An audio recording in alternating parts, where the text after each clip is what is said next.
বংশ কলু ধ্বংস লো বংশ কলু ধ্বংস আজি মু সহস্তে ততে করিবি বিনাশ লো করিবি বিনাশ রাজ রানী হই তুতা এ অলক্ষণী লো এতে অলক্ষণী এমন্তে আশ্রা দেইছি ততে ধরণী লো ততে ধরণী পিশাচি তোরে দোষ পাই তু প্রাণদণ্ড ভোগিবু দূত ଘାତକକୁ କହ ସେ ଏଠିକି ଆସୁ। ମୁଁ ଏଥିରେ ଏକା ଦୋଷୀ ନୁହେଁ ରାଜା, ଏଥିରେ ତୁମେ ଆଉ ସେ ପଣ୍ଡିତ ମଧ୍ୟ ଦୋଷୀ। କେମିତି? ପଣ୍ଡିତ ଶିକ୍ଷାରେ ମୁଁ ପଡ଼ିଲି ଆଉ ମୋ ଶିକ୍ଷାରେ ତୁମେ ପଡ଼ିଲ। ତୁମେ ଠିକ କହିଛ। ଦୂତ ସେ ପଣ୍ଡିତ କାହିଁ ଗଲା? ଘାତକ ଆମେ ଏଥିରେ ତିନି ଜଣ ଦୋଷୀ। ମୁଁ ରାଜା, ମୋ ବିଚାରରେ ଆମେ ତିନିଏ ପ୍ରାଣଦଣ୍ଡ ଭୋଗ କରିବୁ। ପ୍ରଥମେ ପଣ୍ଡିତକୁ, ତାପରେ ରାଣୀକୁ ଓ ଶେଷରେ ମତେ ହତ୍ୟା କର। କ୍ଷମା କରିବେ ମହାରାଜ, ନା ମୁଁ କାହାରି କଥା ଶୁଣିବି ନାହିଁ। ସାଙ୍ଗେ ସାଙ୍ଗେ ମୋର ଆଦେଶ ପାଳନ କରି ଏ ପଣ୍ଡିତକୁ ହତ୍ୟା କର। ମହାରାଜ ଘାତକ ମୁଁ ପ୍ରସ୍ତୁତ ମହାରାଜ। ଘାତକ ପଣ୍ଡିତକୁ ହତ୍ୟା କର। ମହାରାଜ ଘାତକ ମୁଁ ପ୍ରସ୍ତୁତ ମହାରାଜ। ଘାତକ ଆଦେଶରେ ବ୍ରାହ୍ମଣକୁ ହତ୍ୟା କରୁଛୁ। ମୋ ଆଦେଶରେ।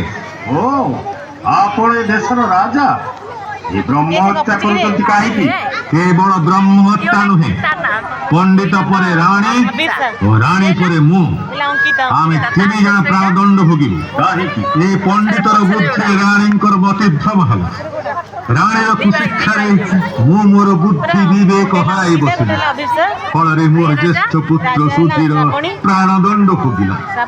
କନିଷ୍ଠ ପୁତ୍ର ସୁଶୀଳ ଦେଶାନ୍ତରୀ ହେଲା। ଆଉ ଆମେ ବଞ୍ଚିବୁ କାହିଁକି? ସେଥିପାଇଁ ପ୍ରାଣଦଣ୍ଡ। ସେ ବିଚାର କରିବାକୁ ତମେ ବାବାଜୀଟା କିଏ? ଏଇ ଆମର ବାବାଜୀ ଛଦ୍ମବେଶ ଆମେ ଖୋଲି ଦଉ। ଦେଖନ୍ତୁ, ଚିହ୍ନନ୍ତୁ ପିତା, ଆମେ କିଏ? କି ସୁଧୀର, ସୁଶୀଳ ରାଜକୁମାର। ସୁଧୀର, ତୁ ବଞ୍ଚିଛୁ? କାହିଁକି କାହିଁକି ରେ ବାପ ଆମ ପାଖକୁ ଛଦ୍ମ ବେଶରେ ଆସିବ କାହିଁକି? କ୍ଷମା କର ଆମ ଅପରାଧ, କ୍ଷମା କର ଆମ ଅପରାଧ। ଦୁଃଖେ ସୁଖେ ଭାଇ ବେନି କାଟି ଚୁଦିବାର ଜନି ନକର ବୃଥା ଭାଳେନି ହରି ହରି ବେ ପ୍ରମାଦ। କ୍ଷମା କର ଆମ ଅପରାଧ, କ୍ଷମା କର ଆମ ଅପରାଧ।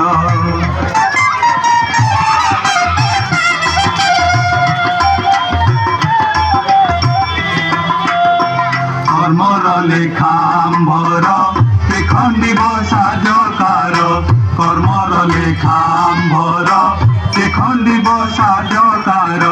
পূর্ব দুঃখ পরিহর বার কৃষ্ণ জোড়ে পদ, পূর্ব দুঃখ পরিহর বার কৃষ্ণ জোড়ে পদ।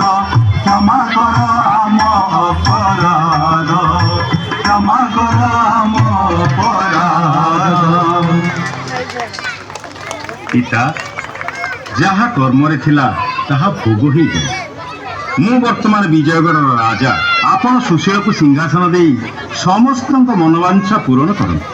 ଆଉ ପଣ୍ଡିତେ, ମୁଁ ଗଣନା କରି କହିଥିଲି ନା ସୁଶୀଳ ରାଜା ହେବେ।